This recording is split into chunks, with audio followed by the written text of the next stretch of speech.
مینو note وکھا میرا mood بنے۔ جناب یہ جملہ صادق آتا ہے سوئی سدرن گیس کمپنی کے افسران پر، جن کو صرف نوٹ دکھاؤ اور غیر قانونی کام قانونی طریقے سے کرا لو۔ شہر قائد کے باسی گیس کو ترستے رہے اور ایم ڈی عمران منیار کے آشیرواد سے اور ایک ٹیکسٹائل کمپنی کو غیر قانونی کنیکشن فراہم کر دیا گیا۔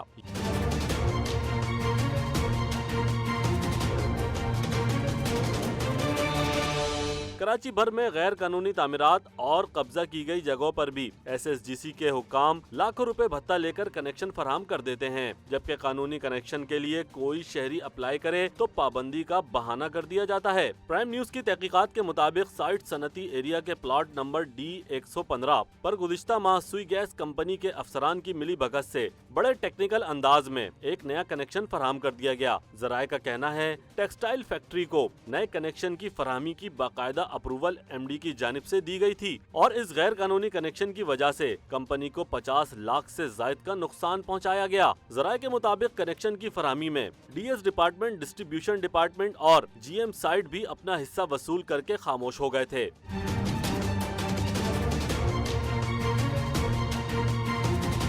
کمپنی کو 50 لاکھ سے زائد کا نقصان پہنچانے کے لیے ٹیکسٹائل فیکٹری کی پرانی لائن کی خرابی کا بہانہ بنا کر کھدائی کی گئی اور لیکیج کا بھی جھوٹا بہانہ کیا گیا۔ ذرائع کا کہنا ہے کہ روڈ کٹنگ کی مد میں بھی سرکاری خزانے کو نقصان پہنچایا گیا۔ سوئی سدرن گیس کمپنی کے ذرائع کے مطابق ٹیکسٹائل فیکٹری کے مالکان ایک بڑے بزنس ٹائکون مانے جاتے ہیں اور M D S S G C کے بھی قریبی دوستوں میں ان کا شمار ہوتا ہے۔ یہی وجہ تھی کہ ایم ڈی کی جانب سے تمام تر قوانین کی دھجیاں اڑا کر 8 انچ کا نیا کنیکشن فراہم کیا گیا۔ ذرائع کا کہنا ہے ٹیکسٹائل فیکٹری کو غیر قانونی کنیکشن کی فراہمی کا یہ ایک واقعہ نہیں، کمپنی کے افسران اور عملہ سینکڑوں فیکٹریوں کو غیر قانونی کنیکشن فراہم کر چکا ہے، جبکہ بلڈر مافیا کے ساتھ مل کر غیر قانونی کنیکشن فراہم کرنے کا معاملہ الگ سے ہے۔ ایک اندازے کے مطابق ہزاروں غیر قانونی کنیکشن بغیر کسی مجاز اتھارٹی کی رپورٹ کے لگائے گئے ہیں، جبکہ قوانین کے تحت گیس کی قلت کے باعث نیو کنیکشن کی فراہمی منع ہے۔ شامیر عالم، پرائم نیوز، کراچی۔